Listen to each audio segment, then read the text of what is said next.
I think the ads are over. I may be wrong. But you never know until you start.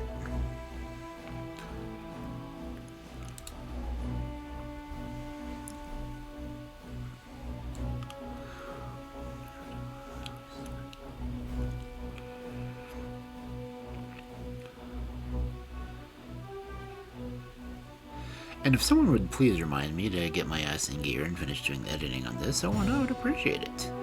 Or if anyone else wants to do the editing and not charge me an arm and leg to do so, well,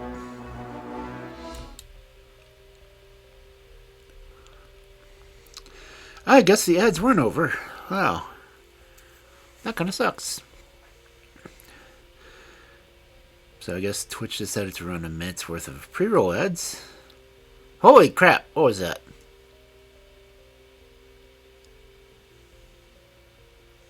What?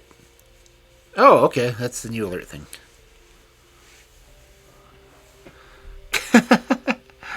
Okay, so the official Twitch alert seemed to work. Hey, Yoti.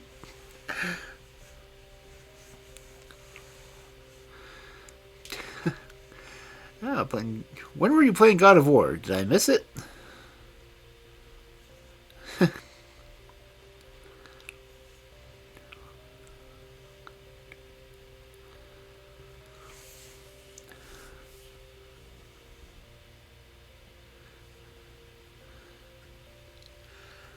Oh, okay. Yeah. I've probably missed it. I've been really bad about keeping track of what everything's going on, but I've been doing post-holiday stuff, so. Oh, 11 a.m.? Yeah, I wasn't even home. I got my ass dragged out to shop, so.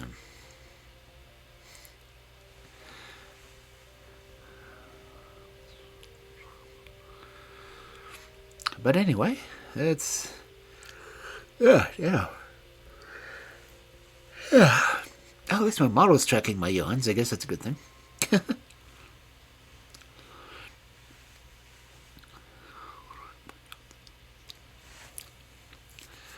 Now, if only it would track my voice better, that would be great.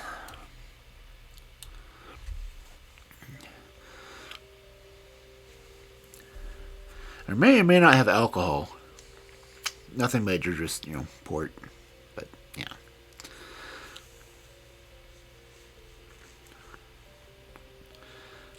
Yeah, I'm glad I finally found some freaking port. I haven't been able to find any for a while.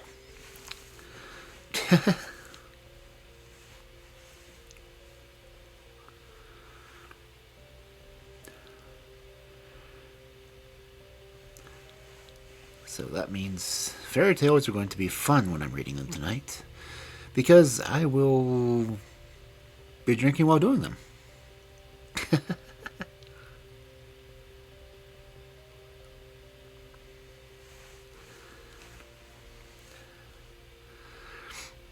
So my hydration of choice for tonight is a nice little port. Let's see what. It's not like a strong port. Well, for one, strong. 18%. It's like twice as strong as most wines. So.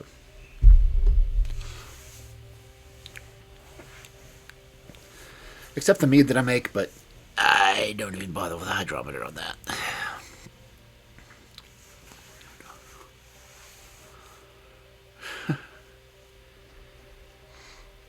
And my timers are actually working, so we get to see the lovely Kel messages.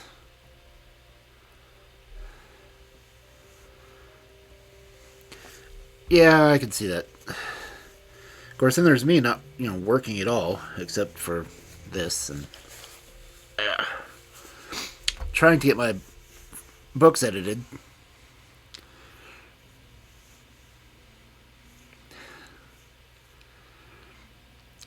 And dreading the fact that I turned 47 this year in, less than 2 weeks now. Damn.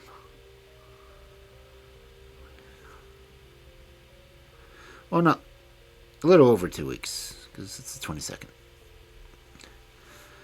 31! Yay!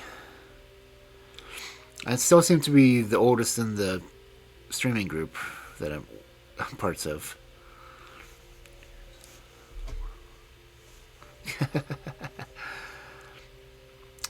It's the oldest and least mature, clearly.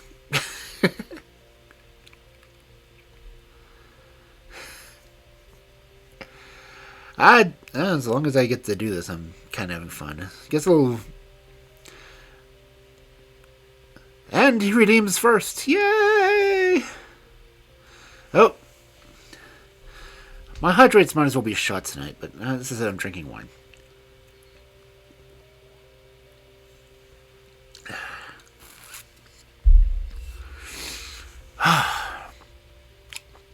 I have missed drinking port.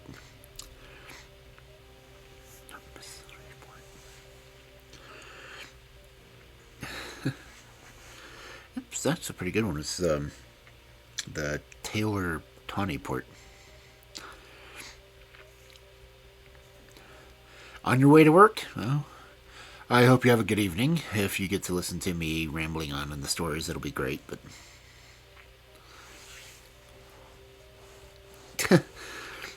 Not required. You're a sub, so you can listen to them whenever you want. Not that people can't listen to them whenever they want on my YouTube channel, without the ads.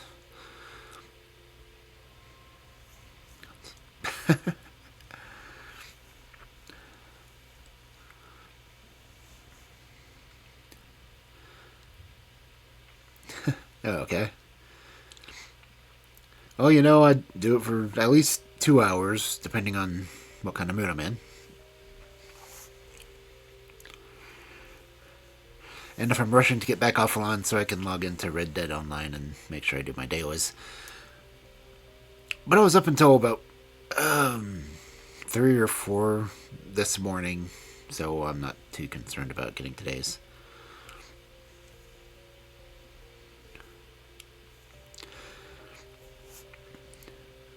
So if anyone ever wants to hunt me down on Red Dead Online, I'm pretty easy to find. Just look for Kentron Wolf.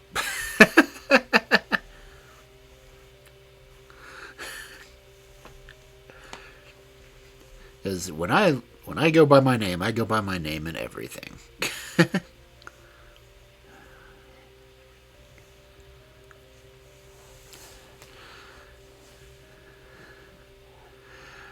And to hackers on Red Dead Online, the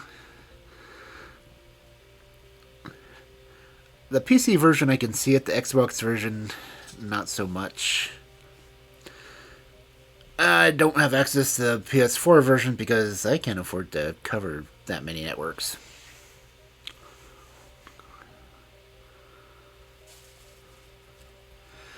People spawn on your shoulders. Alrighty. That is definitely the PC version. Although there was someone was talking about they were playing the Red Dead Online version on PC, and there was like a 20-foot tall horse that showed up out of nowhere. Where?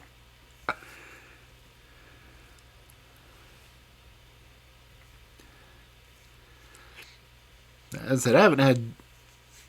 Well, I've had glitchy issues on the Xbox version, but. Oh, so the city with bears and explosions.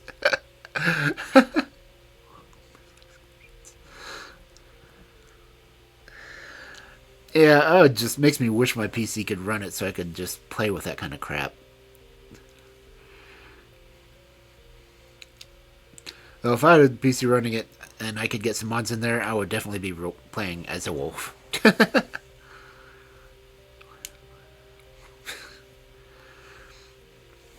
I'm just glad I can do that with Skyrim.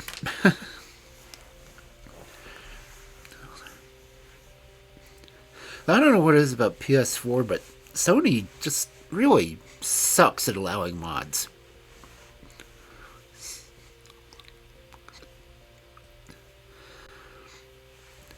I mean, even verified mods that Bethesda says, hey, this is cool. it won't do it on Sony. Sony refuses. So. You can't even get Inigo for PS4.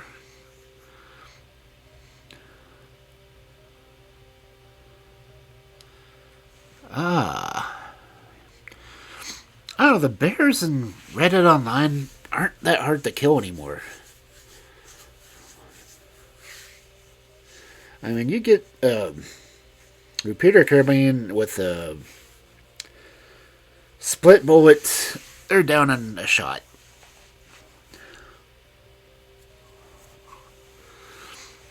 If you're trying to trank the things, however, it takes like 12.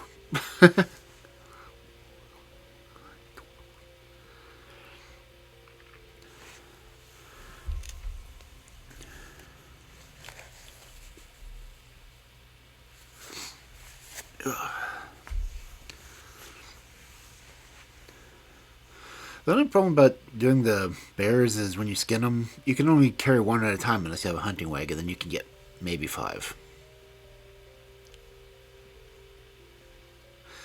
Unless, of course, you're on a PC and you mod your wagon bigger. So, yeah.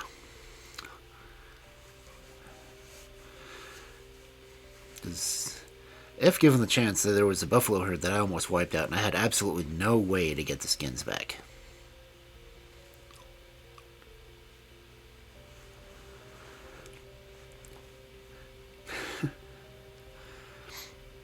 Okay, let's see. What am I doing? It's 9:09, so I still got a while before I even start reading. So, unless I start doing it at the 9:10, but all my readings have been pushed back to like 9:20.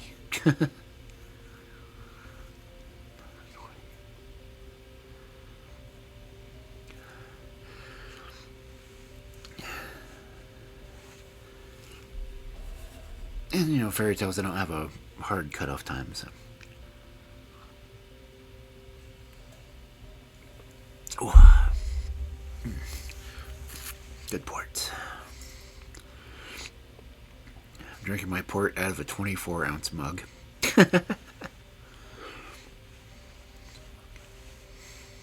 Oh, wait, I forgot to reactivate things. Twitch, viewer rewards, channel points.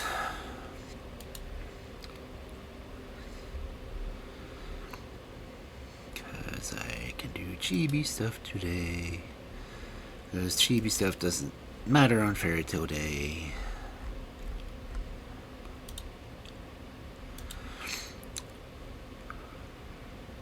I mean, chibis look weird when I'm doing Sherlock Holmes, but chibis when I'm doing fairy tales, that just happens. Let's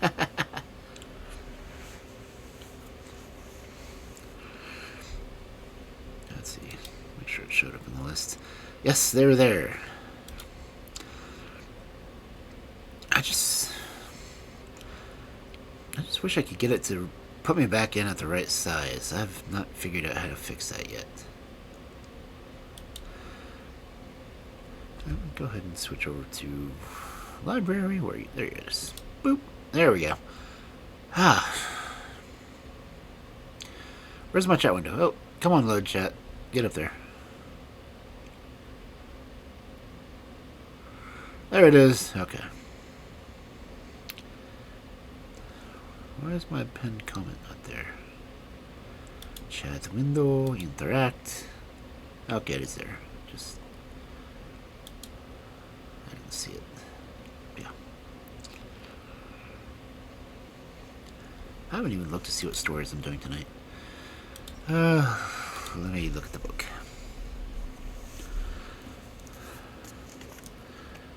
Oh, well, the first one's a bird story. That's nice.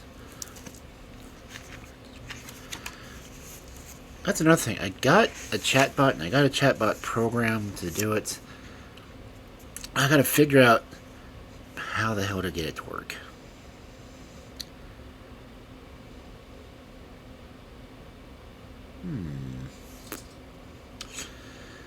Could be an interesting night, depending on how far we get.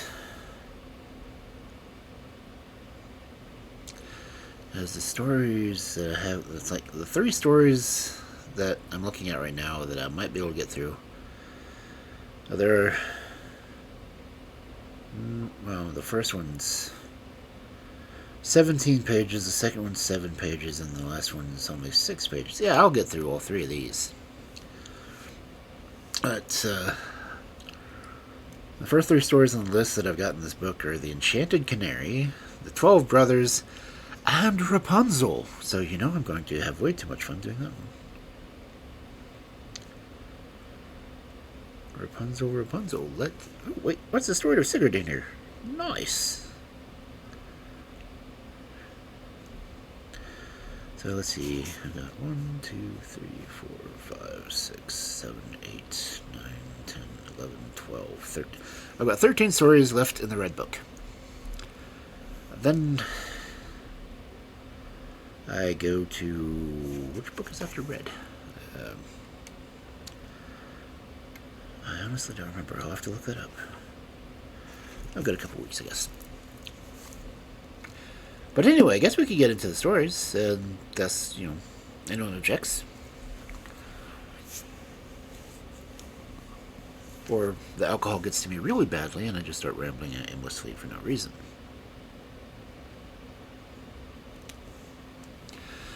As opposed to rambling endlessly for a reason, which is what I'm doing now.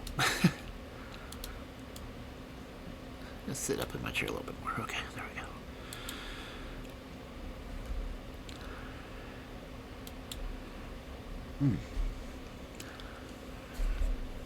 Another sip. Oh, I got a sip. A gulp or two. Ah. Whew. Good port.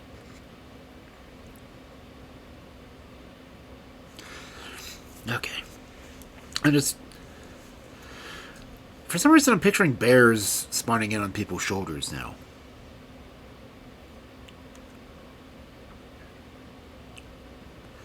It just makes me wish I had a PC that could run the game even more.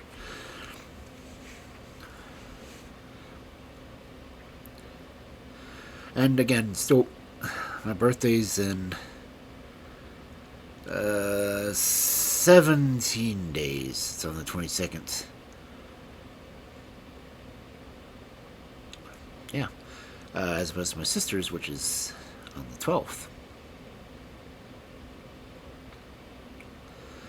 And my brother-in-law's, I think, is the 16th. My uncle's was on the 3rd.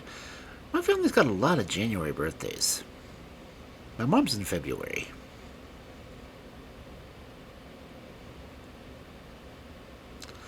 Okay, yep, I am rambling, clearly. So I should probably get into the story before I completely burn myself out.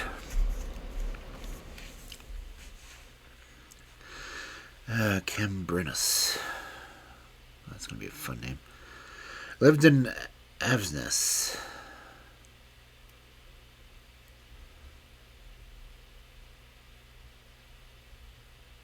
Wow, they're insulting people automatically in this story.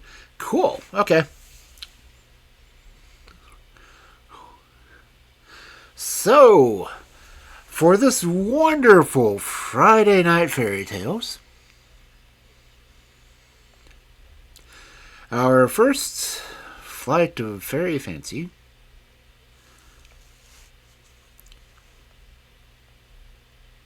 beyond alliteration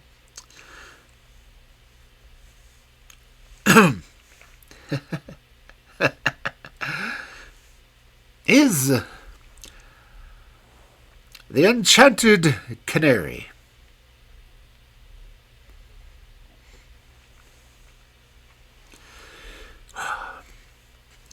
Once upon a time, in the reign of King Cambrinus, there lived at Avesnes one of his lords, who was the finest man, by which I mean the fattest, in the whole country of Flanders.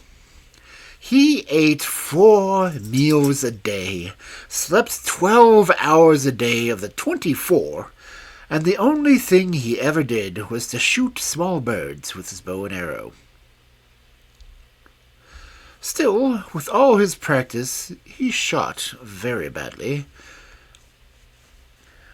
He was so fat and heavy as he grew daily fatter. He was at last obliged to give up walking, and he dragged about in a wheelchair, and the people made fun of him and gave him the name of Lord Tubby.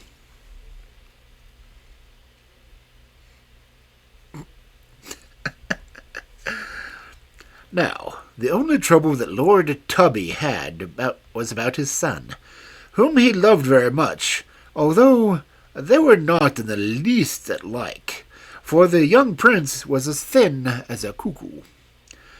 And what vexed him more was that, though the young ladies throughout all his lands did their best to make the prince fall in love with him, he would have nothing to say to any of them, and told his father that he did not wish to marry. Instead of chatting at them in the dusk, he wandered about the woods, whispering to the moon. No wonder the young ladies thought him very odd. Sounds like my nephew. But they liked him all the better for that, and as he had received at his birth the name of Desire, they all called him D'Amour Desire. "What is the matter with you?" his father often said to him. "You have everything you can possibly wish for. A good bed, good food, and tons of beer. The only thing you want, in order to become as fat as a pig, is a wife that can bring you broad, rich lands. So marry, and you will be perfectly happy." "I ask nothing better than to marry," said Desire. "But I have never seen a woman that pleases me. All the girls here are pink and white, and I am tired to death of their eternal lilies and roses." "My faith!" cried Tubby. "Do you want to marry a...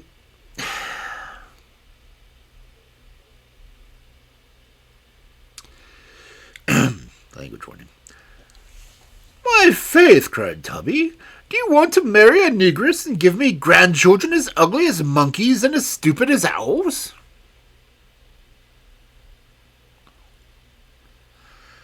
Well, I don't like this guy either. "No, father, nothing of the sort. But there must be women somewhere in the world that are neither pink nor white. And I tell you, once and for all, that I will never marry until I have found one exactly to my taste." Whew. Yeah.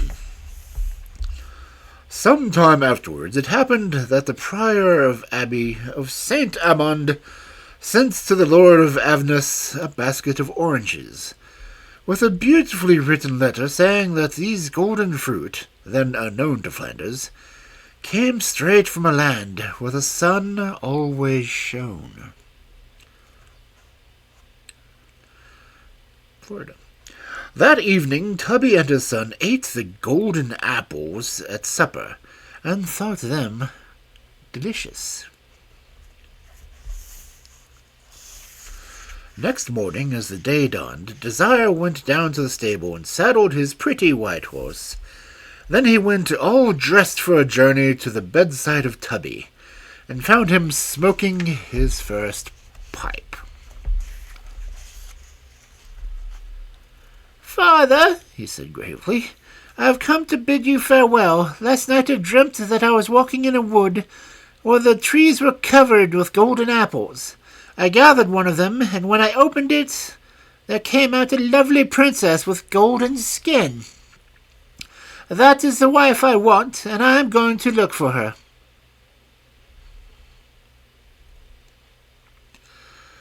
The Lord of Avernus was so much astonished that he let his pipe fall to the ground. Then he became so diverted at the notion of his son marrying a yellow woman, and a woman shut up inside an orange, that he burst out in fits of laughter. Desire wanted to bid him good-bye until he was quiet again. But his father went on laughing and showed no signs of stopping. The young man took his hand, kissed it tenderly, opened the door, and in the twinkling of an eye was at the bottom of the staircase. He jumped lightly upon his horse, and was a mile from home before Tubby had ceased laughing. "Yellow wife, he must be mad, fit for a straight waistcoat," cried the good man, when he was able to speak. "Here, quick, bring him back to me." The servants mounted their horses and rode after the prince, but as they did not know which road he had taken, they went all ways except the right one, and instead of bringing him back, they returned themselves when it grew dark, with their horses worn out and covered with dust. When Desire thought they could no longer catch him, he pulled his horse into a walk, like a prudent man who knows he has far to go. He traveled in this way for many weeks, passing by villages, towns, mountains, valleys, and plains, but always pushing south, where every day the sun seemed hotter and more brilliant. At last, one day at sunset, Desire felt the sun so warm that he thought he must now be near the place of his dream. He was at this moment close to the corner of wood where stood a little hut, before the door of which his horse stopped of his own accord. An old man with a white beard was sitting on the doorstep, enjoying the fresh air. The prince got down from his horse and asked leave to rest. "Come in, my young friend," said the old man. "My house is not large, but it is big enough to hold a stranger." The traveler entered, and his host put before him a simple meal. When his hunger was satisfied, the old man said to him, "If I do not mistake, you come from far. May I ask where you are going?" "I will tell you," answered Desire, "though most likely you will laugh at me. I dreamed that in a land of the sun there was a wood full of orange trees, and that one of the oranges I should find a beautiful princess who is to be my wife. It is she I am seeking."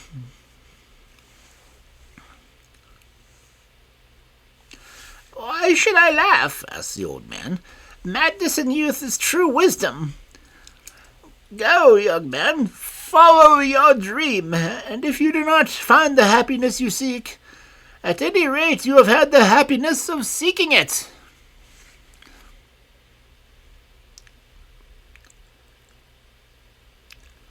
Good story. The next day the prince arose early and took leave of his host. "The wood that you saw in your dream is not far from here," said the old man. "It is in the depth of the forest, and this road will lead you there. You will come to a vast park surrounded by high walls. In the middle of the park is a castle, where dwells a horrible witch who allows no living being to enter the doors. Behind the castle is the orange grove. Follow the wall till you come to a heavy iron gate. Don't try to press it open, but oil the hinges with this." And the old man gave him a small bottle.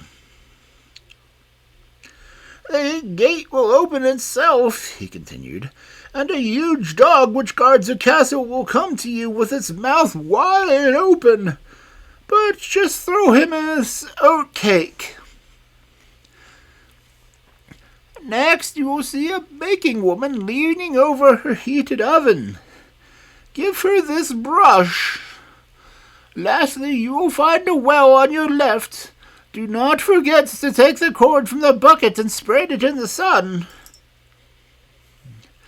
When you have done this, do not enter the castle, but go around it into the orange grove. Then gather 3 oranges and get back to the gate as fast as you can.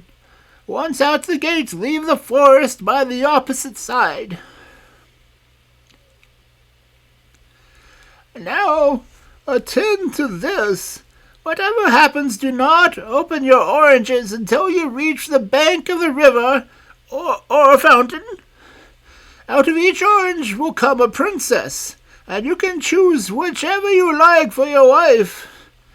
Your choice once made, be very careful never to leave your bride for an instant, and remember that the danger which is most to be feared is never the danger that we are afraid of.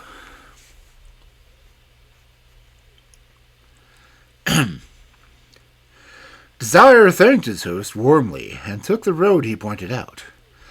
In less than an hour he arrived at the wall, which was very high indeed. He sprang to the ground, fastened his horse to a tree, and soon found the iron gate. Then he took out his bottle and oiled the hinges. When the gate opened itself, he saw an old castle inside. The prince entered boldly into the courtyard. Suddenly he heard the fierce howls, and a dog as tall as a donkey, with eyes like billiard balls, came towards him, showing his teeth, which were like the prongs of a fork. Desire flung him the oatcake, which the great dog instantly snapped up, and the young prince passed quietly on. A few yards further he saw a huge oven with a wide, red-hot, gaping mouth. A woman as tall as a giant was leaning over the oven. Desire gave her the brush, which she took in silence. Then he went on to the well and drew up the cord, which was half rotten, and stretched it out in the sun. Lastly, he went around the castle and plunged into the orange grove. There he gathered the 3 most beautiful oranges he could find, and turned to go back to the gate.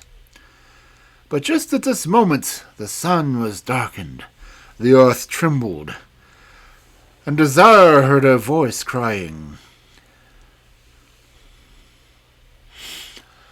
"Baker, baker, take him by his feet and throw him into the oven." "No," replied the baker. "A long time has passed since I first began to scour this oven with my own flesh. You never cared to give me a brush, but he has given me one, and he shall go in peace."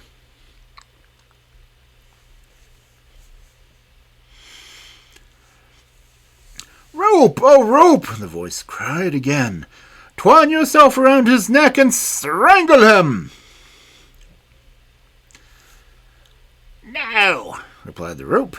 "You have left me for many years to fall to pieces in the damp. He has stretched me out in the sun. Let him go in peace." "Dog, my good dog!" cried the voice, more and more angry. "Jump at his throat and eat him up!" "No," replied the dog.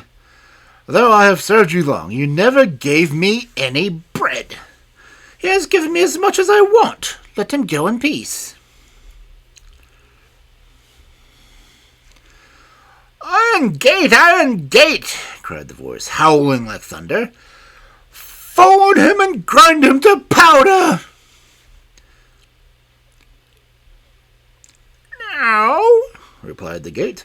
"It's been 100 years since you left me to rust, and he has oiled me. Let him go in peace."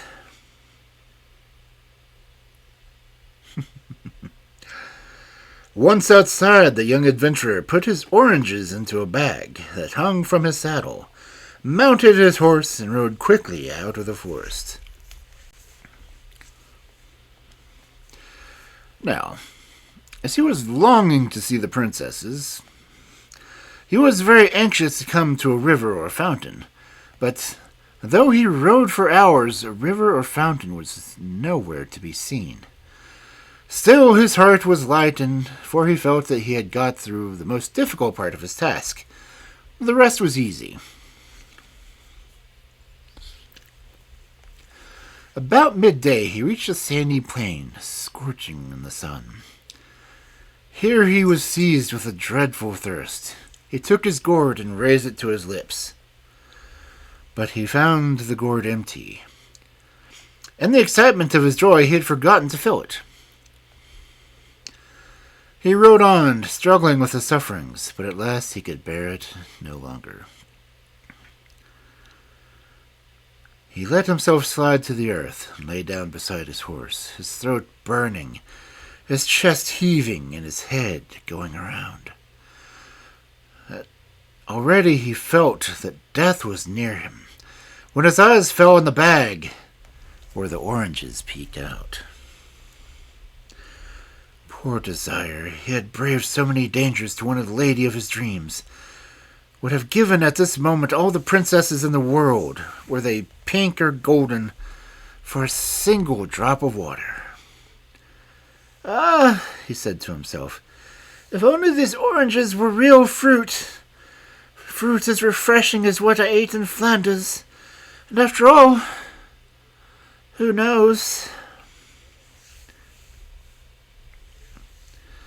The idea put some life into him. He had the strength to lift himself up and put his hand into the bag. He drew out an orange and opened it with his knife. Out of it flew the prettiest little female canary that was ever seen.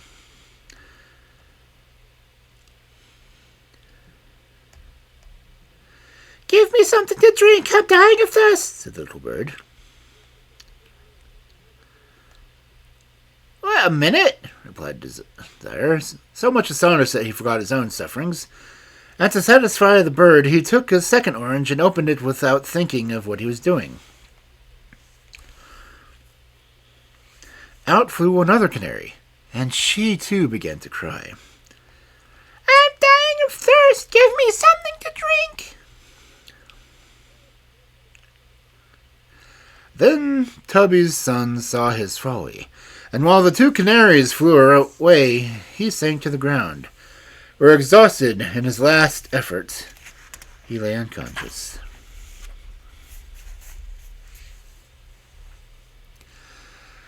When he came to himself, he had a pleasant feeling of freshness all about him. It was night, the sky was sparkling with stars, and the earth was covered with a heavy dew. The traveler, having recovered, mounted his horse, and at the first streak of dawn, he saw a stream dancing in front of him, and stooped down to drink his fill.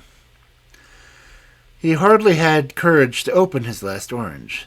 Then he remembered the night before he had disobeyed the orders of the old man. Perhaps his terrible thirst was a trick of the cunning witch, or suppose, even though he opened the orange on the banks of the stream, that he did not find in it the princess that he sought. He took his knife and cut it open. Alas, out flew a little canary, just like the others, who cried, "I am thirsty, give me something to drink." Great was the disappointment of Desire. However, he was determined to not let the bird fly away, so he took up some water in the palm of his hand and held it to its beak. Scarcely had the canary drunk when she became a beautiful girl, tall and straight as a poplar tree, with black eyes and a golden skin. Desire had never seen anyone half so lovely, and he stood gazing at her in delight. On her side she seemed quite bewildered, but she looked about her with happy eyes, and was not afraid of her deliverer. He asked her name. She answered that she was called Princess Zizi. She was about 16 years old, and for 10 years of that time the witch had kept her shut up in an orange, in the shape of a canary. "Well then, my charming Zizi," said the young prince, who was longing to marry her, "let us ride away quickly as to escape from the wicked witch." but Zizi wished to know where he meant to take her. "To my father's castle," he said. He mounted his horse and took her in front of him, and holding her carefully in his arms, they began their journey.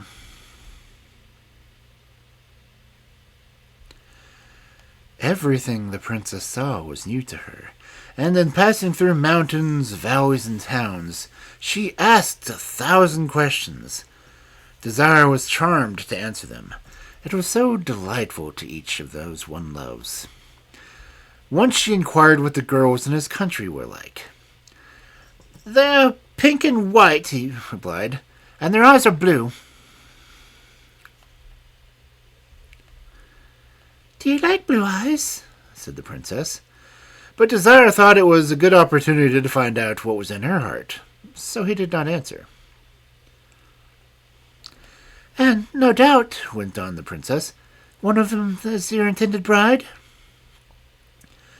Still he was silent, and Zizi drew herself up proudly. "No," he said at last, "none of the girls of my own country are beautiful in my eyes, and that is why I came to look for a wife in the land of the sun. Was I wrong, my lovely Zizi?" This time it was Zizi's turn to be silent. Talking in this way, they drew near the castle. When they were about 4 stones' throws from the gate, they dismounted in the forest by the edge of a fountain. "My dear Zizi," said Tubby's son, "we cannot present ourselves before my father like 2 common people who have come back from a walk. We must enter the castle with some more ceremony. Wait for me here, and in an hour I will return with carriages and horses fit for a princess." "Don't be long," replied Zizi, as she watched him go with wistful eyes. When she was left by herself, the poor girl began to feel afraid. She was alone for the first time in her life, and in the middle of a thick forest.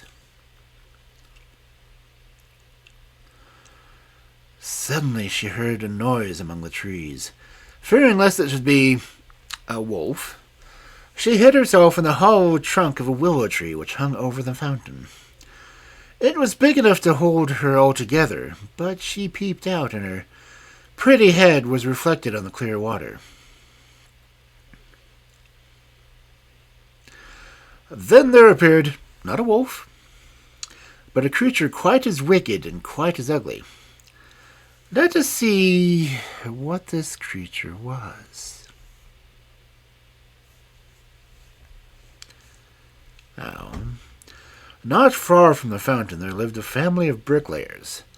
Now, 15 years before this time, the father, in walking through the forest, found a little girl, who had been deserted by the gypsies.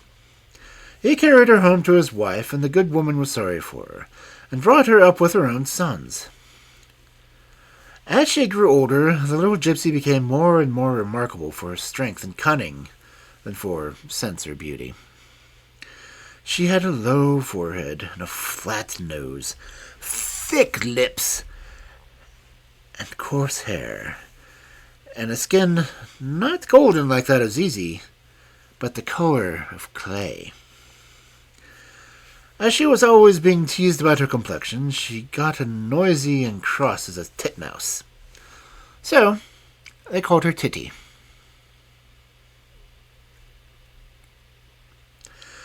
Titty was often sent by the bricklayer to fetch water from the fountain, and she was very proud and lazy, like the gypsy disliked us very much.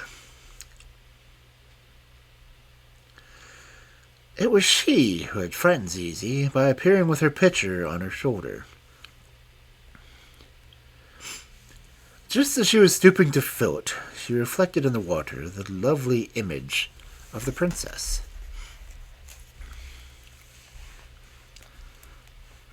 "What a pretty face!" she exclaimed. "Why, it must be mine. How in the world can they call me ugly? I am certainly much too pretty to be their water carrier."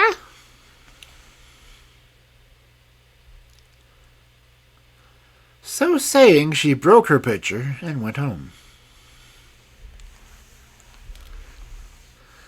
"Where's your pitcher?" asked the bricklayer. "Well, what do you expect? The pitcher may go many times to the well." "But at last it is broken." "Well, there's a bucket that will not break."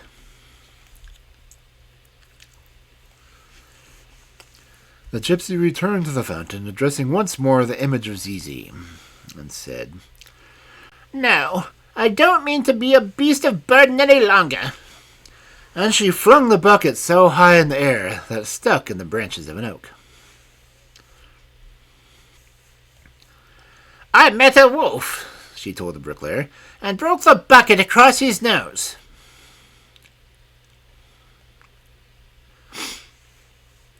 The bricklayer asked her no more questions, but took down a broom and gave her such a beating that her pride was humbled a little. Then he handed her an old copper milk can and said, "If you don't bring this back full, your bones will suffer for it."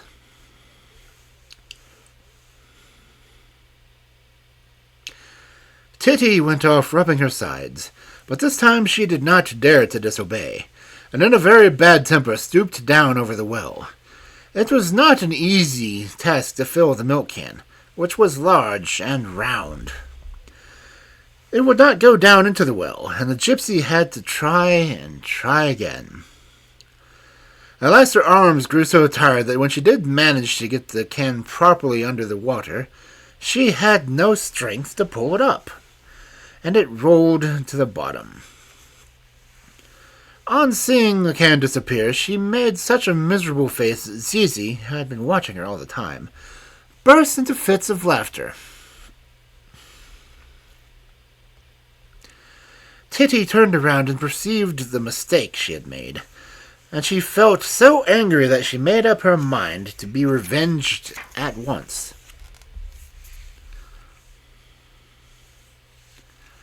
"What are you doing there, you lovely creature?" she said to Zizi. "I am waiting for my lover," Zizi replied, and then, with a simplicity quite natural in a girl who was so lately been a canary, she told her the entire story.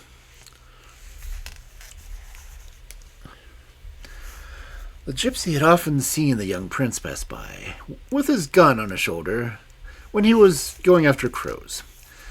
She was too ugly and ragged for him to have ever noticed her, but Titty, on the other hand, admired him, though she thought he might have been a little fatter.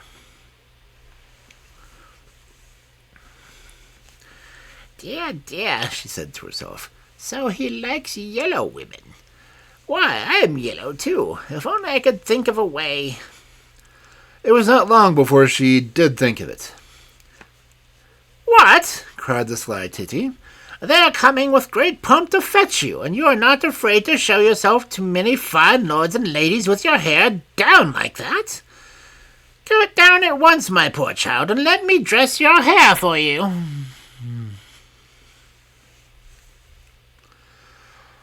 The innocent Zizi came down at once and stood by Titty. The gypsy began to comb her long brown locks, when suddenly she drew a pin from her strays, and, just as a titmouse digs its beak into the heads of linnets and larks, Titty dug the pin into the head of Zizi. No sooner did Zizi feel the prick of the pin than she became a bird again, and spreading her wings, she flew away. "That was neatly done," said the gypsy. "The prince will be clever if he finds his bride." And, arranging her dress, she seated herself on the grass to wait desire.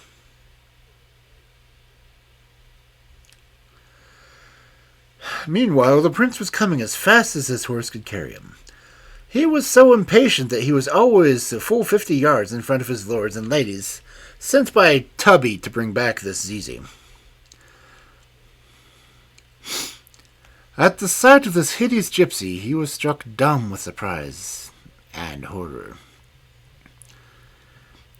"Ah, me," said Titty. You don't know your own poor Zizi. While you were away, the wicked witch came and turned me into this. But if you only have the courage to marry me, I shall get back to my beauty. And she began to cry bitterly. Now, the good-natured Desire was so soft-hearted as he was brave. Poor girl, he thought to himself. It is not her fault, after all, that she was grown to so ugly. It is mine. Why did I not follow the old man's advice? Why did I leave her alone? Besides, it depends on me to break the spell, and I love her too much to let her remain like this.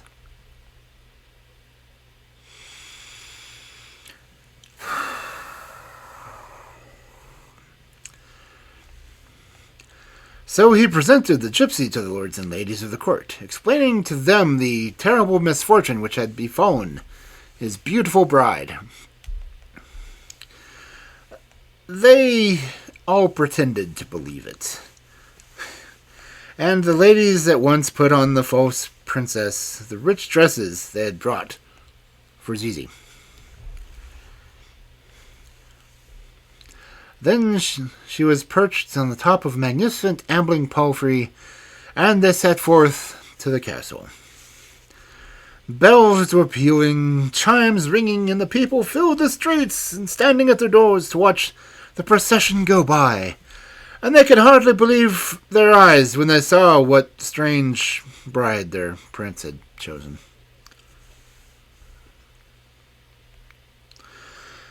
In order to do her more honor, Tubby came to meet her at the foot of the great marble staircase. At the sight of the hideous creature, he almost fell backwards. "What?" he cried. "Is this the wonderful beauty?"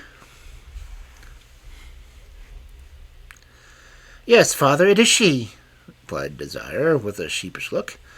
"But she has been bewitched by a wicked sorceress, and will not regain her beauty until she is my wife."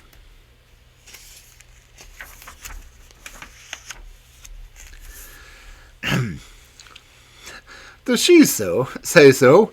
Well, if you believe that, you may drink cold water and think it bacon," the unhappy Tubby answered crossly. But all the same, he adored his son. He gave the gypsy his hand and led her to the great hall, where the bridal feast was spread.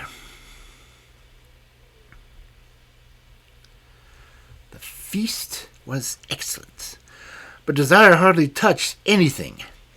However, to make up, the other guests ate greedily, and as for Tubby, nothing ever took away his appetite. When the moment arrived to serve the roast goose, there was a pause, and Tubby took the opportunity to lay down his knife and fork for a little. But as the goose gave no sign of appearing, he sent his head carver to find out what the matter was in the kitchen. Now, this is what had happened. While the goose was turning on the spit, a beautiful little canary hopped on the sill of the window. "Good morning, my fine cook," said the silvery voice of the man who was watching the roast. "Good morning, lovely golden bird," replied the chef, chief of the scullions, who had been well brought up. "I pray that heaven may send you to sleep," said the golden bird, "and that the goose may burn, so that there may be none left for Titty."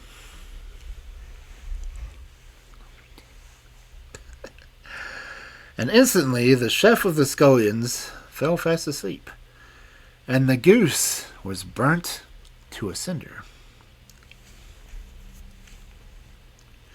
When he awoke, he was horrified and gave orders to pluck another goose and stuff it with chestnuts and put it on the spit. While it was browning at the fire, Tubby inquired for his goose a second time. The master cook himself mounted to the hall to make his excuses and to beg his lord have a little patience. Tubby showed his patience by abusing his son. If it wasn't enough, he grumbled between his teeth, that the boy should pick up a hag without a penny, but the goose must go and burn now. It isn't a wife he has brought me, it is famine itself.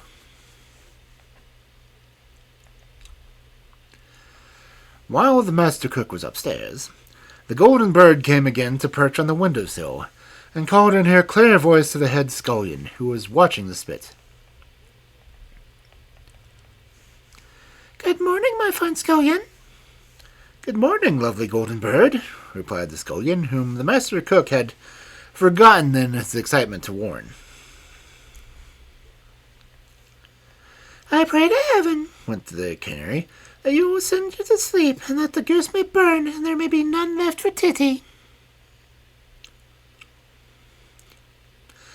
And the scullion fell fast asleep, and when the master cook came back, he found the goose as black as the chimney.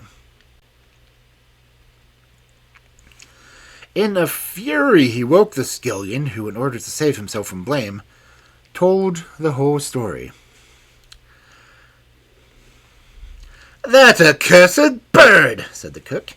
"It will end by getting me sent away. Come, some of you, and hide yourselves, and if it comes again, catch it and wring its little neck." He spitted a third goose, lit a huge fire, and seated himself by it. The bird appeared a third time, and said, "Good morning, my fine cook."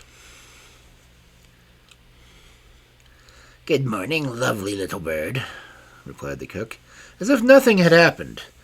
And at the moment the canary was beginning, "I pray to heaven that it may send," a scullion who was hidden outside rushed up and shut the shutters.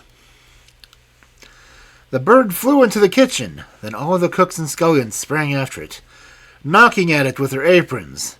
At length one of them caught it, just at the moment that Tubby entered the kitchen, waving his scepter. He had come to see for himself why the goose had never made its appearance. The scullion stopped at once, just as he was about to wring the canary's neck. Will someone be kind enough to tell me all the meaning of all of this? Cried the Lord of Avernus. "Your Excellency, it is a bird," replied the scullion, as he placed it in his hand. "Nonsense! What a lovely bird!" said Tubby, and stroking its head, he touched a pin that was sticking between its feathers. He pulled it out, and lo! The canary at once became a beautiful girl with golden skin, who jumped lightly to the ground. "Gracious, what a pretty girl!" said Tubby. "Father, it is she! It is Zizi!" exclaimed Desire, who entered at this moment. And he took her in his arms, crying, "My darling Zizi, how happy I am to see you once more!" "And, well, who's the other one, then?" asked Tubby. The other one was stealing quietly out the door. "Stop her!" cried Tubby. "We will judge her cause at once." And he seated himself solemnly on the oven, and condemned Titty to be burned alive. After which the lords and cooks formed themselves in lines, and Tubby betrothed Desire to Zizi. The marriage took place a few days later. All the boys in the countryside were there, armed with wooden swords and decorated with epaulets made of gilt paper. Zizi obtained Titty's pardon, and she was sent back to the brickfields, followed and hooted at by all the boys. And to this why today the boys throw stones at a titmouse. On the evening of the wedding day, all the larders, cellars, cupboards, and tables of all the people, whether rich or poor, were loaded as if by enchantment, with bread, wine, beer, cakes, tarts, roast larks, and even geese, so that Tubby could not complain any more about his son having married Famine. Since that time, there has always been plenty to eat in that country, and since that time, too, you see in the midst of the fair-haired, blue-eyed women of Flanders a few beautiful girls whose eyes are black and whose skins are the color of gold. They are the descendants of Zizi.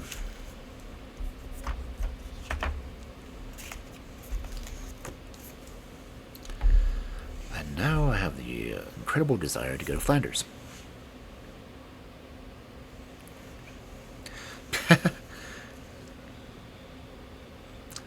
Good timing! Right before the ads hit.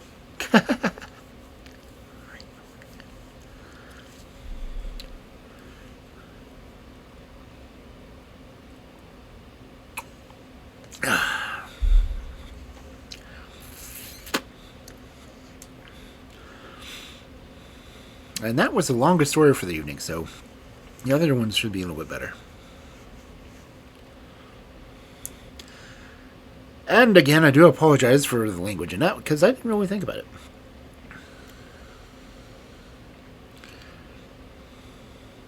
But I like to read the fairy tales as they were. So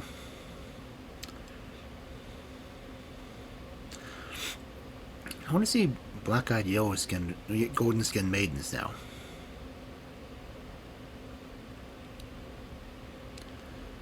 Because I'm sure they're very cute birds.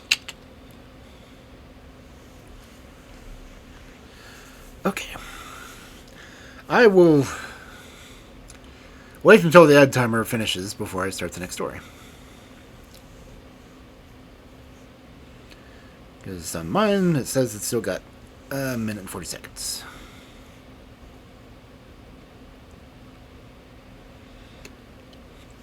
Of course, that's what I'm seeing on Twitch.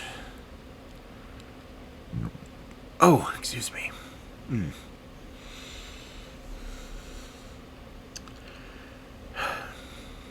That is some good port.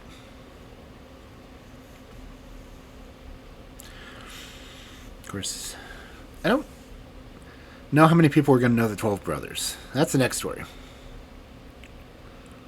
I mean, I've read it before on the streams.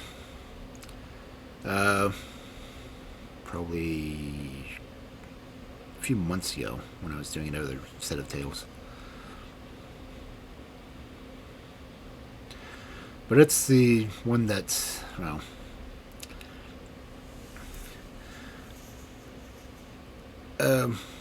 actually, Oni, if you're here, you've read it too. It's the one that I have in my book that mentions, if it's the same one, it's the 12 brothers that the king was saying that if you have a daughter, I'm going to kill all the boys. That one.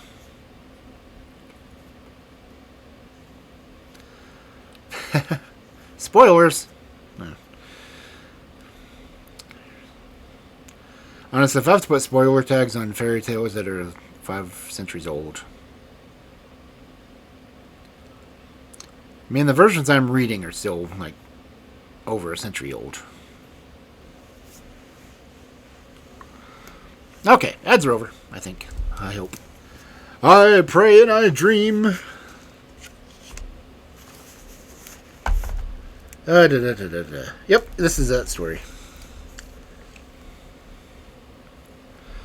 And another sippy sip. I have not drunk much of this port yet.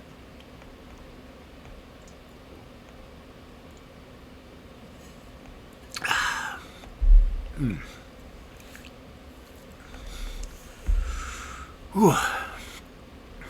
Tasty. It looks like dusk just started, so.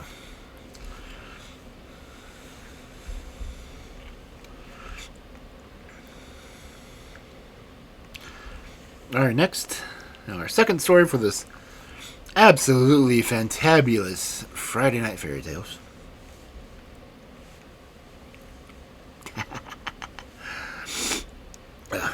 Hold on, gotta blow my nose.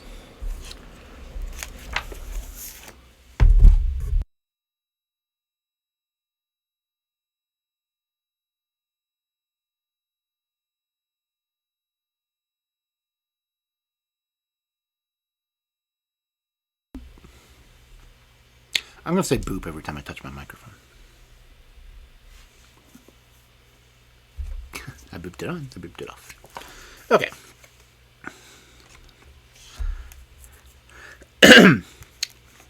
Our next story. The 12 Brothers.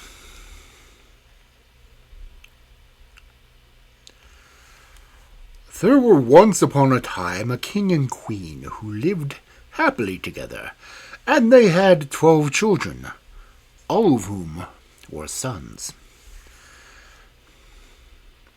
One day the king said to his wife, "If our 13th child is a girl, all her 12 brothers must die, so that she may be very rich, and the kingdom hers alone."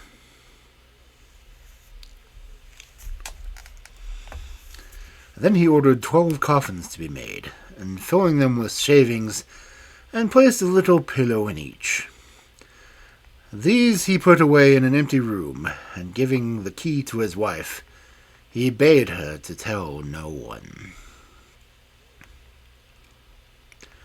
The queen grieved over the sad fate of her sons, and refused to be comforted, so much so that the youngest boy, who was always with her, whom she had christened Benjamin, said to her one day, "Dear mother, why are you so sad?" "My child," she answered, "I may not tell you the reason." But he left her no peace till she went and unlocked the room, and showed him the 12 coffins filled with shavings, and with a little pillow laid in each. Then she said, "My dearest Benjamin, your father has had these coffins made for you and your 11 brothers, because if I bring a girl into the world, you are all to be killed and buried in them."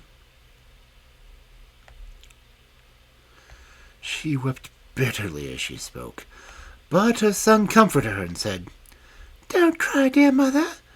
We'll manage to escape somehow, and we'll fly for our lives."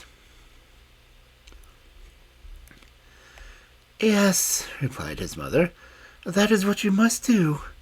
Go with your 11 brothers out into the wood, and let one of you always sit in the highest tree you can find, keeping watch on the tower of the castle. If I give birth to a little son, I will wave a white flag, and then you may return safely. But if I give birth to a little daughter, I will wave a red flag, which will warn you to fly away as quickly as you can, and may the kind heaven have pity on you. Every night I will get up and pray for you, in winter that you may always have a fire to warm yourselves by, and in summer that you may not languish in the heat." Then she blessed her sons, and they set out into the wood. They found a very high oak tree, and there they sat, turnabout, keeping their eyes always fixed on the castle tower. On the 12th day, when the turn came to Benjamin, he noticed a flag waving in the air. But alas, it was not white, but blood red, the sign which told them they must all die. When the brothers heard this, they were understandably very angry, and they said, "Shall we forsooth suffer death for the sake of a wretched girl? Let us swear vengeance, and vow that wherever and whenever we shall meet one of her sex, she shall die at our hands." Then they went way deeper into the wood, and in the middle of it, where it is thickest and darkest, they came upon a little enchanted house, which stood empty. "There," they said, "let us take up our abode, and you, Benjamin, you are the youngest and weakest. You shall stay home and keep house for us. We others will go out and fetch food." So they went forth into the wood, and shot hares and roe deers, birds and wood pigeons, and any other game they came across.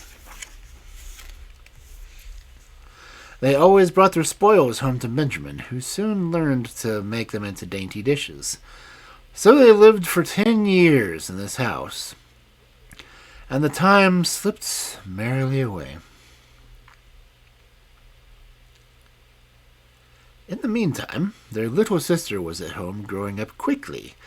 She was kind-hearted and fair of countenance, and she had a gold star right in the middle of her forehead. One day a big washing was going on in the palace, and the girl looked down from her window and saw 12 men's shirts hanging up to dry, and asked her mother, "Who in the world do these shirts belong to? Surely they are too small for father." And the queen answered sadly, "Dear child, they belong to your 12 brothers." "But where are my 12 brothers?" said the girl. "I have never heard of them." "Heaven alone only knows what part of the wide world they are wandering," replied her mother. Then she took the girl and opened the locked-up door and showed her the 12 coffins filled with shavings with a little pillow in each. "These coffins," she said, "were intended for your brothers, but they stole secretly away before you were born." Then she told her all that had happened, and when she had finished, her daughter said, "Do not cry, dearest mother. I will go and seek my brothers till I find them." So she took the 12 shirts and went on straight into the middle of the big wood. She walked all day long and came in the evening to the little enchanted house. She stepped in and found a youth who, marveling at her beauty and royal robes that she wore, and at the golden star on her forehead, asked where she had come from and whither she was going.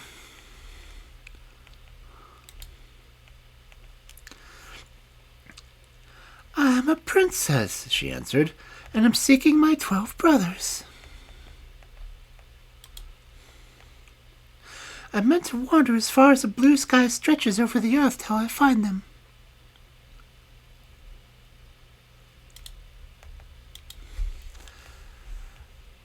Then she showed him the 12 shirts which she had taken with her.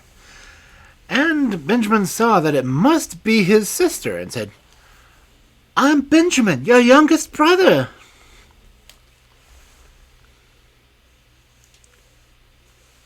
So they wept for joy and kissed and hugged each other again and again. After a time, Benjamin said,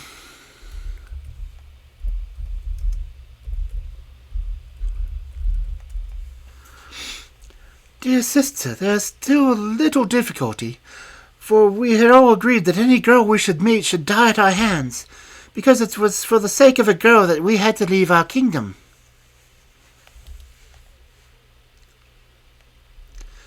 "But," she replied, "I will gladly die if it means I can restore my 12 brothers to their own."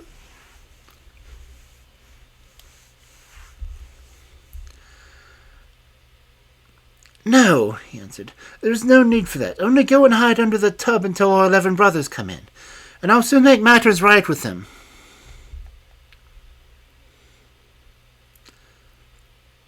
She did as she was bid, and soon the others came home from the chase and sat down for supper.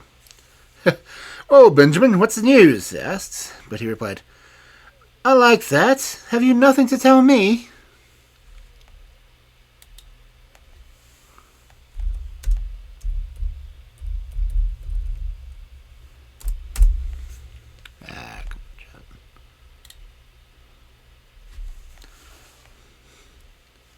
"No," they answered. Then he said, "Well, now you've been on the wood all day, and I've stayed quietly at home, and all the same, I still know more than you do."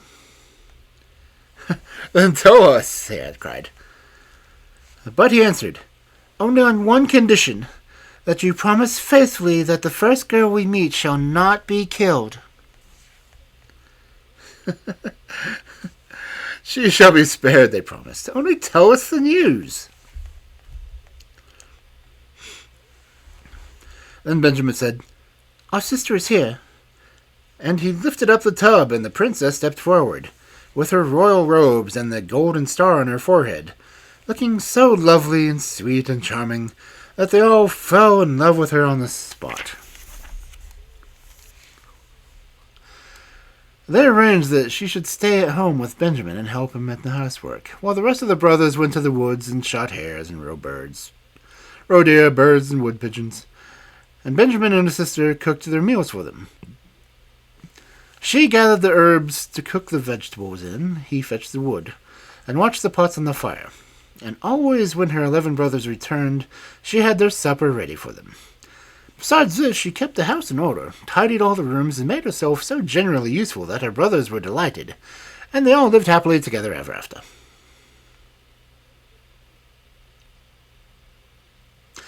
One day, the two at home prepared a fine feast, and when they were all assembled, they sat down and ate and drank and made merry. Now there was a little garden around the enchanted house which grew 12 tall lilies. The girl, wishing to please her brothers, plucked the 12 flowers, and meaning to present one to each of them as they sat for supper. But hardly had she plucked the flowers when her brothers were turned into 12 ravens,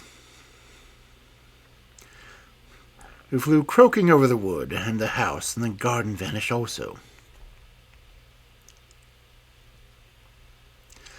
The poor girl found herself left all alone in the wood, and as she looked round her, she noticed an old woman standing close beside her, who said, "My child, what have you done? Why didn't you leave the flowers alone? They were your 12 brothers. Now they are changed forever into ravens." The girl asked, sobbing, "Is there no means of setting them free?" "No," said the old woman.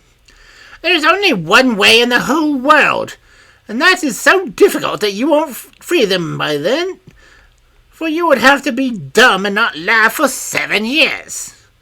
And if you spoke a single word, although it were an hour were waiting on the time, your silence would have them all been in vain, and that one word would slay your brothers."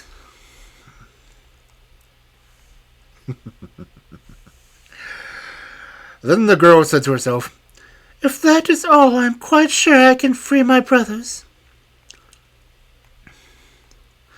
So she searched for a high tree, and when she had found one, she climbed up it and spun all day long, never laughing or speaking a word.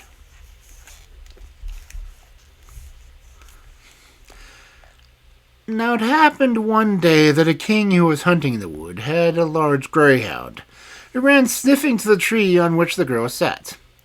And jumping around it, yelping and barking furiously, the king's attention was attracted.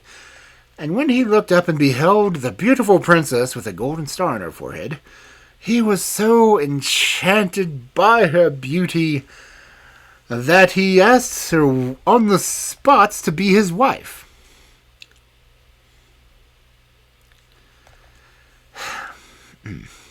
She gave no answer, but nodded silently with her head. Then he climbed up the tree himself, lifted her down, and put her on his horse, and bore her home to the palace. As one does.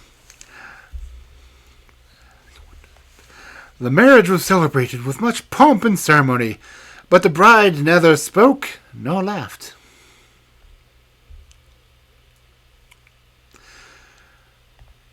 When they had lived a few years happily together, the king's mother, who was a wicked old woman, began to slander the young queen, and said to the king, "She is only a low-born beggar maid that you have married. Who knows what mischief she is up to? If she is deaf and can't speak, she might at least laugh. Depend upon it, those who don't laugh have a bad conscience." At first, the king paid no heed to her words, but the old woman harped on so long on the subject and accused the young queen of so many bad things that at last he had let himself be talked over and condemned his beautiful wife to death.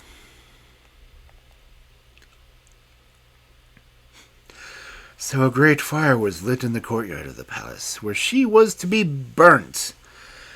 And the king watched the proceedings from the upper window, crying bitterly the whole time, for he still loved his wife dearly. But just as she had been bound to the stake and the flames were licking at her garments with their red tongues, the very last moment of the 7 years had come. Then a sudden rushing sound was heard in the air, and the 12 ravens were seen flying overhead. They swooped downwards, and as soon as they touched the ground, they turned into the 12 brothers, and she knew that she had freed them. They quenched the flames and put out the fire, and unbinding their dear sister from the stake, they kissed and hugged her again and again, and now she was able to open her mouth and speak. She told the king why she had been dumb and not able to laugh. The king rejoiced greatly when he heard she was innocent, and they all lived happily ever afterwards.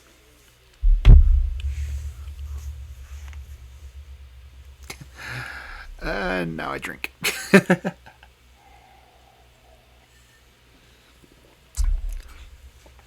See, Matsu, we really need to go through all the fairy tales and classify all these. Because we got the 12 siblings, the curses, the silent maiden in a tree, rescued by a king and married.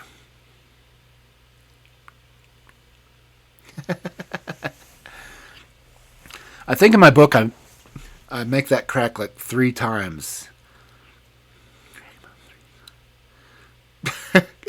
It's like, so kings marrying a random mute women in the forest is definitely one of the tropes. But at least this one didn't have to make the shirts out of thistle.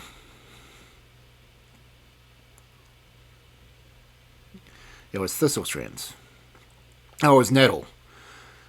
Yeah. Because that's the one that was the 12 swans. Because it had to make each of her brothers the shirts out of nettle threads. And that one that she didn't finish, that last one, is why he had a wing for an arm afterwards.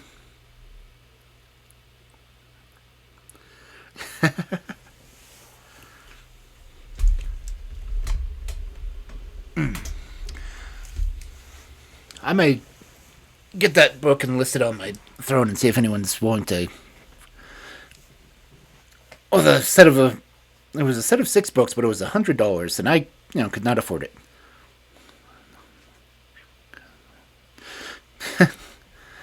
I should tell my parents that's what I want for my birthday.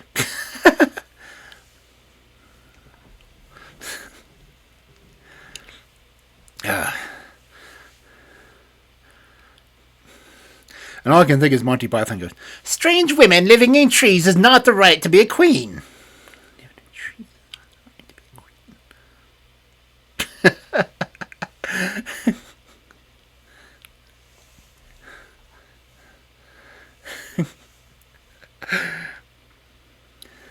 Yeah, but these are out of the Red Fairy book, in case you couldn't tell.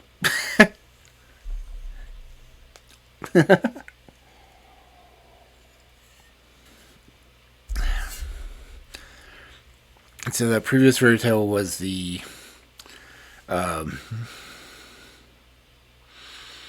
canary. I can't remember what the canary came out of an orange because the prince wanted to marry someone who didn't have white or pink skin.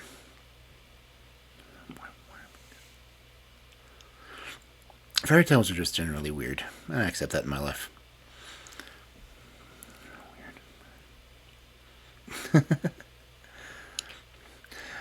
And I could do another slightly more famous fairy tale.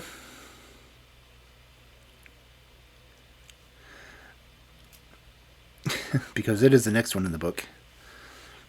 It's story of a girl named after a vegetable.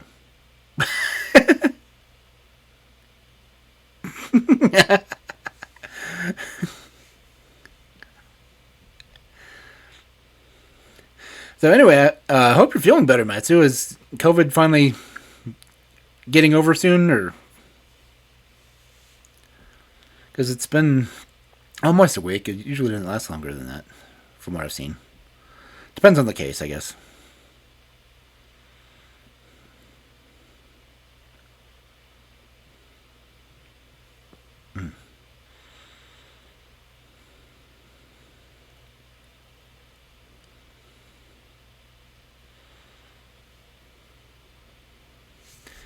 Why do I not hear the background more? Where's my library sounds? Hello? Oh, because I think it ended. Okay. En Marshalls, nuestro equipo de compras siempre trabaja duro para conseguir No, las I don't want the mejores Marshalls ofertas ad. en Skip todo lo that. bueno. Okay. My background audio had ended. It hasn't been 2 hours yet. What did... Oh. I need background audio. Because this one's library sounds, so...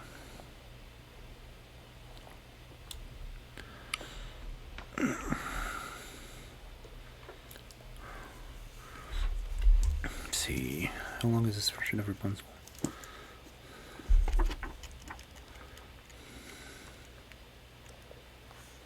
Okay, this one is 6 pages, so it's slightly shorter than Troll Brothers.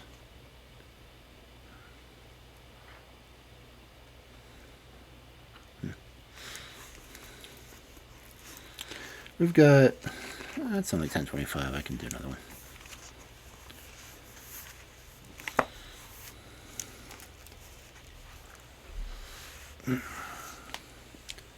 Okay.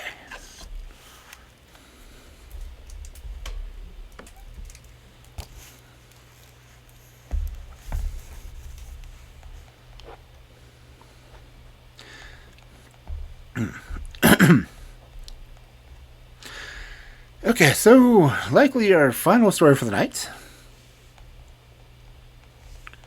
After me hydrating just a little bit more with wine.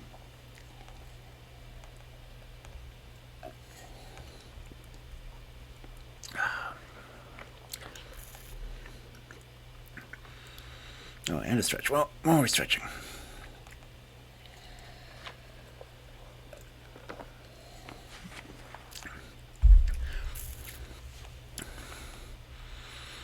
And a woo.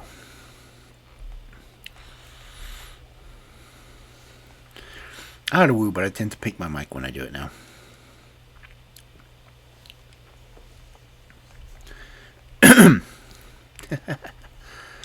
Okay.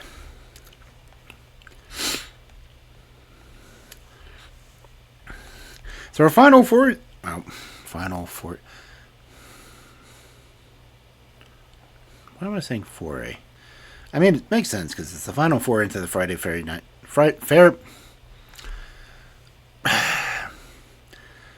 Final foray into Friday Night Fairy Tales.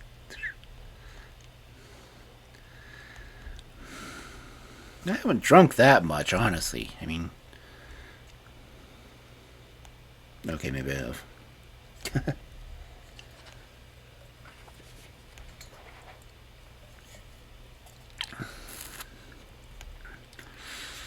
Because I think I've drank 2/3 of my mug.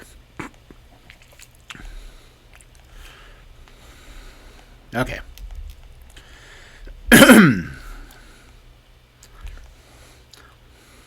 So our final story for the night. Rapunzel!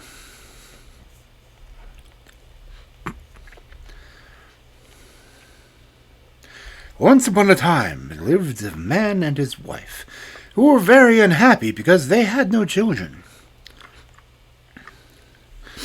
These good people had a little window at the back of their house, which looked into the most lovely garden, full of all manners of beautiful flowers and vegetables. But the garden was surrounded by a high wall, and no one dared to enter it, for it belonged to a witch of great power, who was feared by the whole world. One day the woman stood at the window overlooking the garden, and she saw there a bed full of the finest rampion. The leaves looked so fresh and green that she longed to eat them. Her desire grew day by day, and just because she knew she couldn't possibly get any, she pined away and became quite pale and wretched. Then her husband grew alarmed and said, "What ails you, my dear wife?" "Oh," she answered, "if I don't have some rampion to eat out of the garden behind the house, I know I shall die."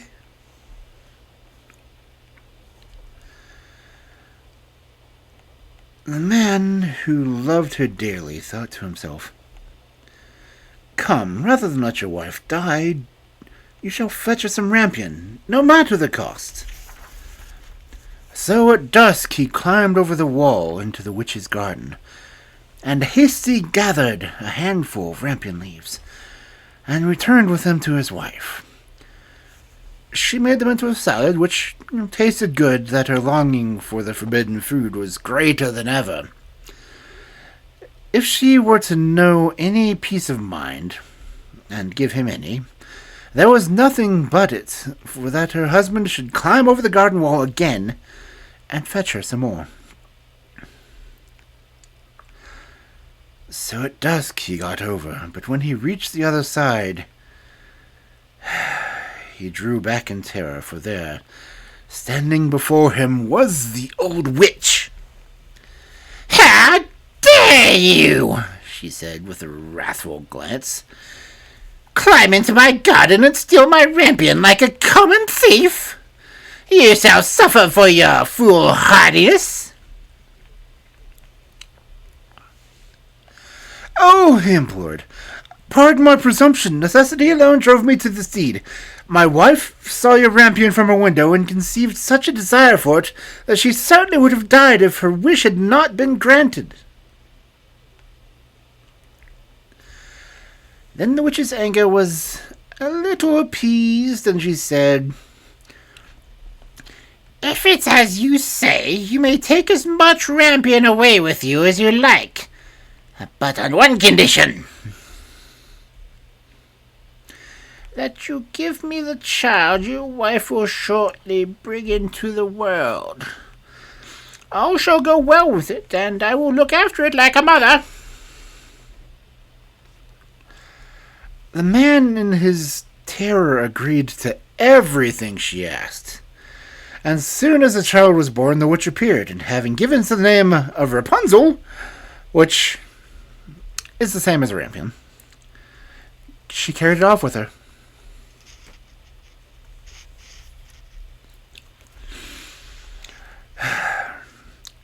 Rapunzel was the most beautiful child under the sun.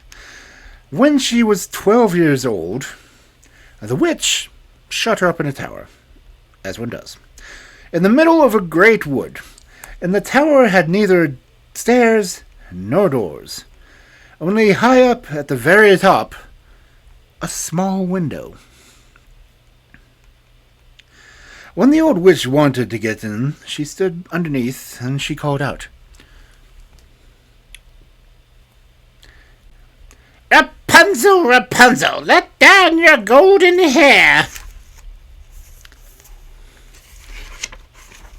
For Rapunzel had wonderfully long hair, and it was fine as spun gold. Whenever she heard the witch's voice, she unloosened her plaits and let her hair fall down from the window, about 20 yards below, and the old witch climbed up by it. They lived like this for a few years. It happened one day that a prince was riding through the wood and passed by the tower. As he drew near, he heard someone singing so sweetly that he stood still, spellbound, and listened.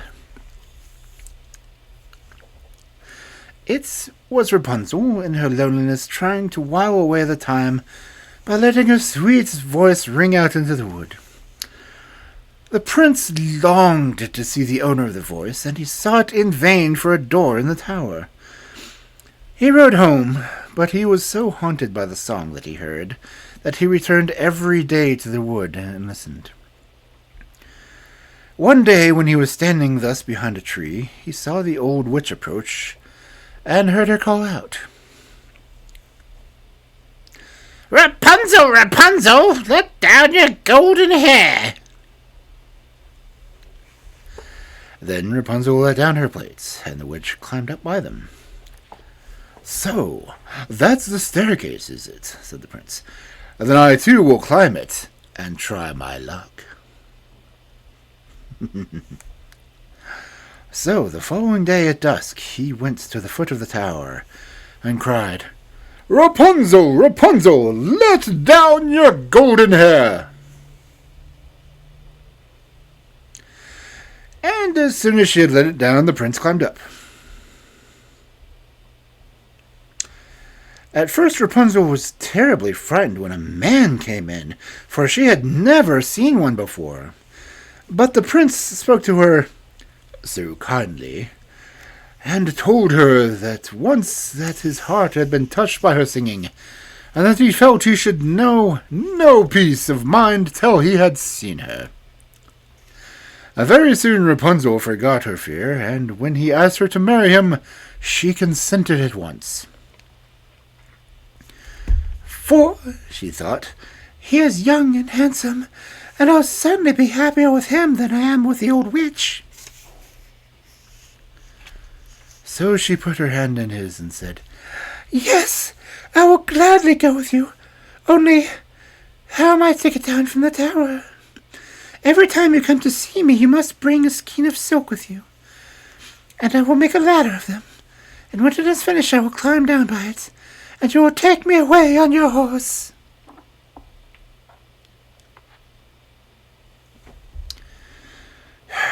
Teenagers. They arranged that till the ladder was ready, he would come to her every evening, because the old woman was with her during the day. The old witch, of course, knew nothing of what was going on, till one day Rapunzel, not thinking of what she was about, turned to the witch and said, "How is it, good mother, that you are so much harder to pull up than the young prince? He is always with me in a moment."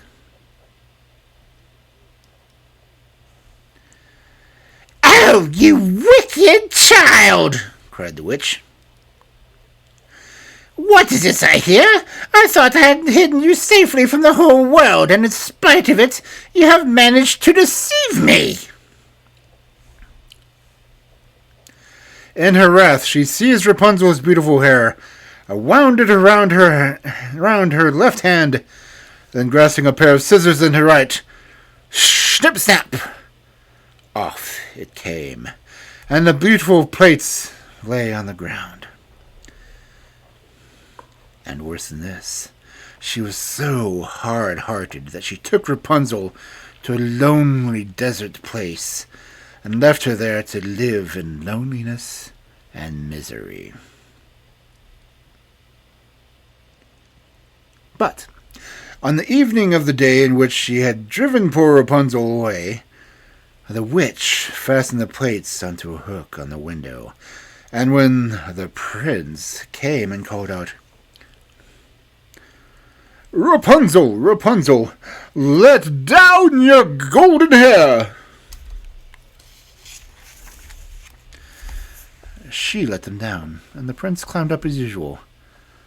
But instead of his beloved Rapunzel, he found the old witch, who fixed her evil glittering eyes upon him and cried mockingly, "Aha! You thought you'd find your lady love, but the pretty bird has flown and its song is dumb. The cat caught it and will scratch out your eyes too. Rapunzel is lost to you forever. You will never see her more. And the prince was beside himself with grief, and in his despair he jumped right down from the tower, and though he escaped with his life, the thorns which fell pierced his eyes. And then he wandered, blind and miserable, through the wood, eating nothing but roots and berries, and weeping and lamenting the loss of his lovely bride. So he wandered about for some years, and wretched and unhappy as he could be, at last he came to the desert place where Rapunzel was living. Of a sudden he heard a voice which seemed strangely familiar to him. He walked eagerly in the direction of the sound, and when he was quite close, Rapunzel recognized him, and fell upon his neck and wept. But two of her tears touched his eyes, and in a moment they became quite clear again, and he saw as well as he had ever done. Then he led her to his kingdom, where they were received and welcomed with great joy, and they lived happily ever after.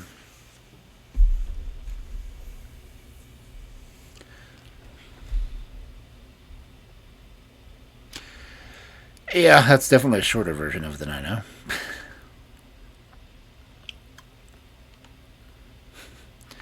High in a tower, she sits by the hour, maintaining her hair, lithe and becoming, and frequently humming a light-hearted air.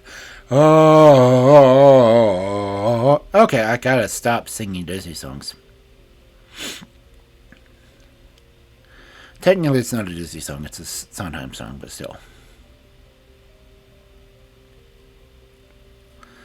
I do love Into the Woods, honestly. I was glad that Disney made it a movie, but man, I wish they'd followed things a little bit closer. But I love the Dueling Princes song. That's just like my favorite thing in the entire world. Next to, Big Bad Wolf song. Hello, little girl, what's your rush? You're missing all the flowers. The sun won't set for hours. Take your time. Okay, we need to find someone to raid. Wow, it's not even 11 yet. Do I try another zone? I don't know. Because that went by really fast. What would the next one be? The next one is slightly longer. It's 9 pages. Because Rapunzel was only 6.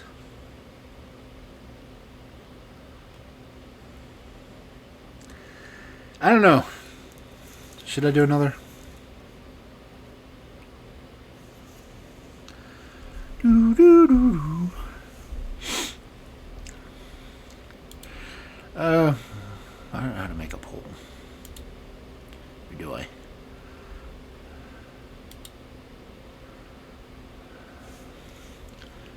Oh, my browser is not letting me do it.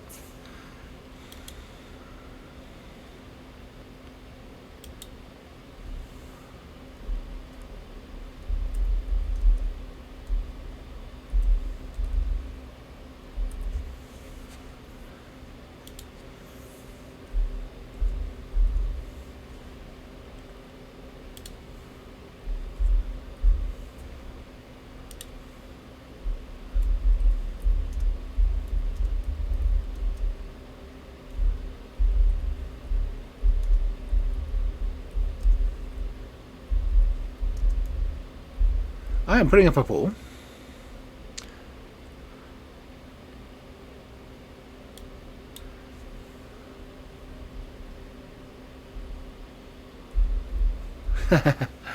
Okay, I'm going to allow extra votes because, okay. I will give this 3 minutes and run ads in the meantime. How about that?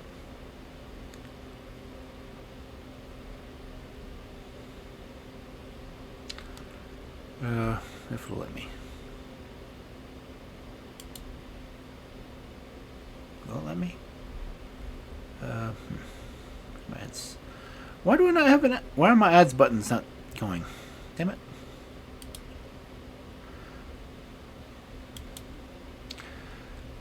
Yeah, I will. Grab that. Vote on the poll if you're here. I'm kind of curious to see what people would choose.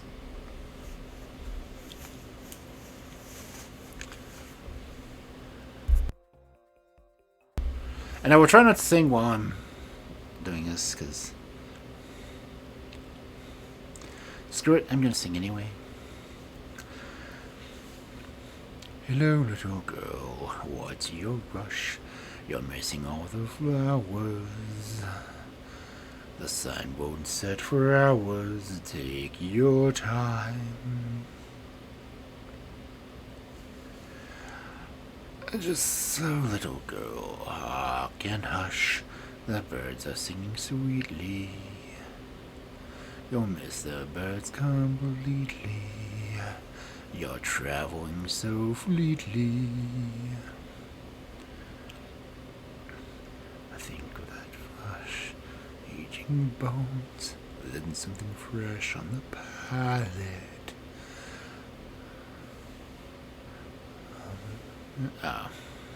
I cannot remember the words.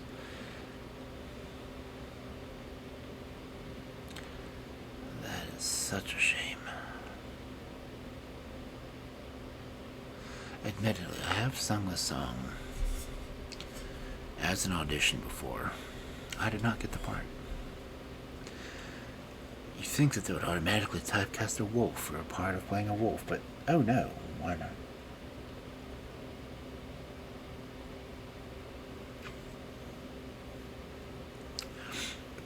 And I will assume that if no one votes, I will not read. But I will indeed finish my wine. I am drinking it right now, to be honest.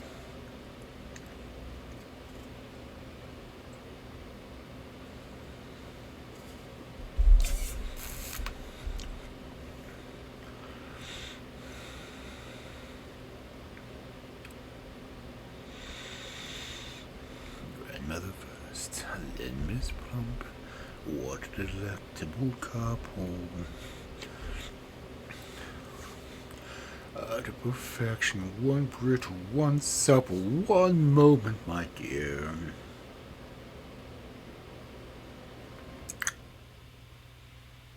Honestly, I do like the song Agony.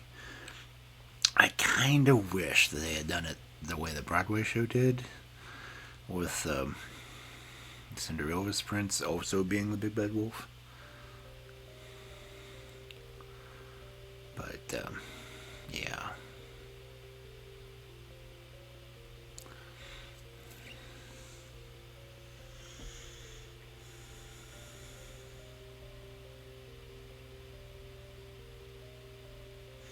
My singing does not go with its background music at all.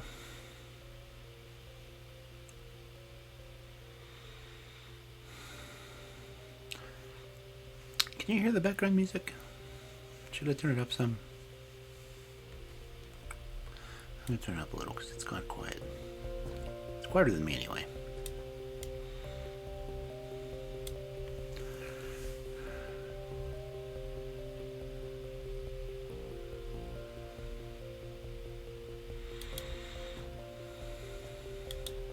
Did the poll end? Where did the poll go? Hello? Oh, I guess it's over. Damn.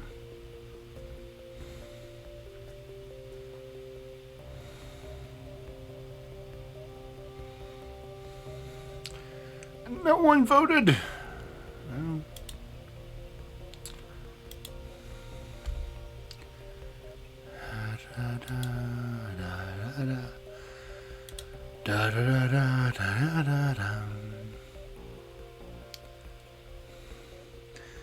Okay, well, I guess we will call it here for the night.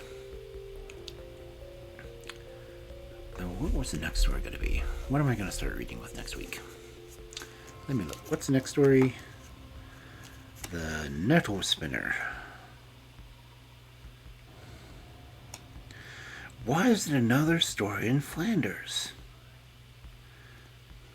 Oh, wait. There's a character called Bertrand the Wolf.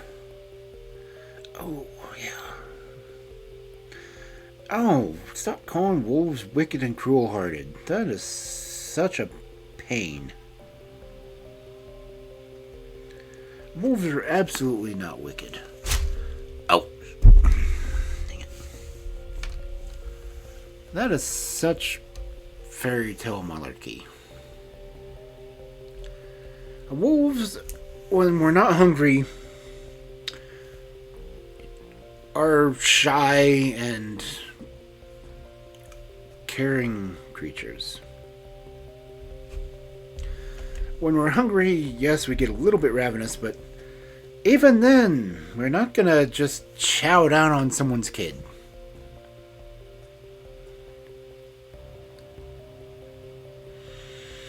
Unless that kid is a goat, then we might consider it.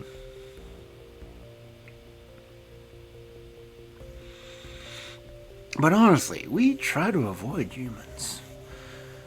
And those, because we've seen what happens to wolves that hang out with humans. They become Shar-Peis.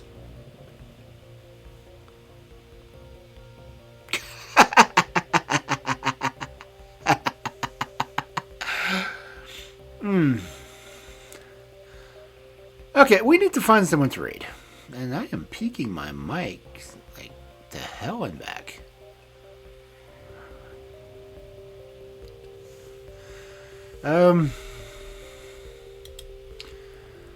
Who among us is on?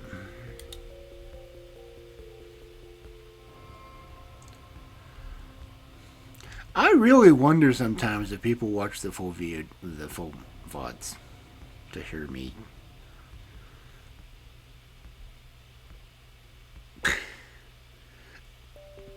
Just to hear me. Excuse me. Talk about fairy tales.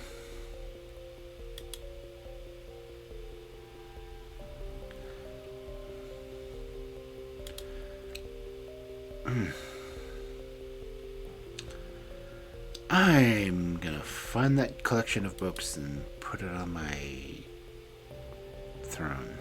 Yeah. I want the cataloging system. I really do. I also need to make stickers for my books so I can label the ones in my library on which ones I've read or not. Because I have read so many books on stream. And off stream for that matter. I need to go through my YouTube channel and get all the books that I've read since I started doing all this, so I can tag them in my book library. My 1, 2, 3,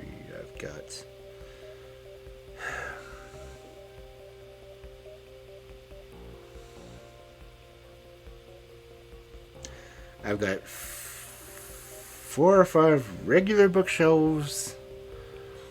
I've got one bookshelf that's nothing but gaming books. I've got a book of game guides. Not a book of game guides, a shelf of game guides. And I've got 3 shelves of cookbooks that I need a bookstore. I want a bookstore, and I'll take one book out a week and read it, and then I'll put it back on the shelves and sell it.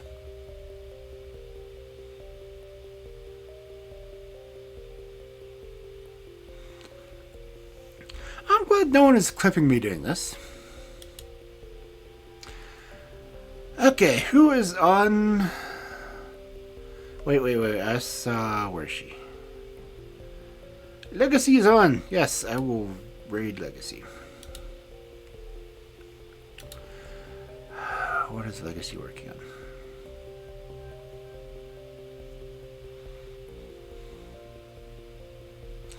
we're going to raid Legacy. Then I will lurk in her stream. I freaking can't type. Raid Rod. Raid Race. I cannot type. At least I'm kneeling on the floor, so I can't see my keys.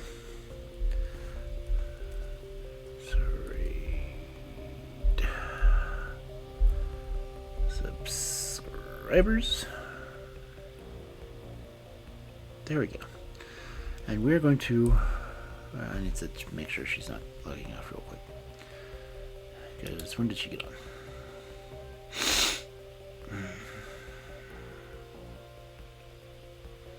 Because Legacy and Altered both came into my stream yesterday. That was kind of cool.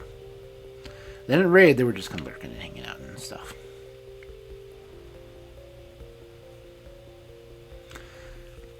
Legacy is reading Bought with Blood. Okay, yeah, that's good. So we're going to raid Legacy.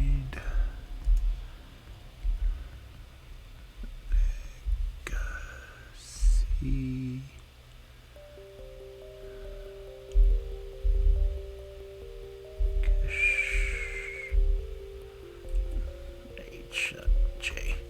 Legacy Bookish. Make sure I spelled that right. Right, okay. Badoom.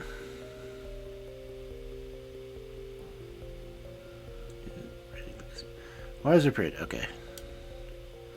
So, yeah, I will see you all sometime later. I hope you have a good afternoon, good evening, good night, whichever may apply to your time zone. Guilty, I hope you have a good night at work. Matsu, I hope you get some rest and get better soon. And yeah. Have a good one, everyone else. And I will hopefully see you Thursday for more Sherlock Holmes. Because I've got 11 more stories out of Return of Sherlock Holmes. So, bye for now.